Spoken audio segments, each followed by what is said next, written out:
আমার ওয়াইসুল করণী যখন শুনেছে তিনি কেঁদে কেঁদে তার তাজা দাঁতগুলো একটাও রাখে নাই, আমি নবীর মুহাব্বতে সবগুলি মেরে মেরে সব দাঁত নিচে নিচে ফেলে দিয়েছে।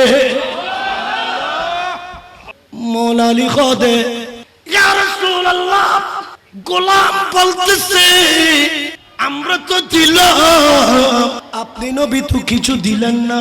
আমার নবী যুদ্ধের ময়দানে বের হলে আমার নবীর কাঁধে কাঁধ মোবারক একটা চাদর থাকতো।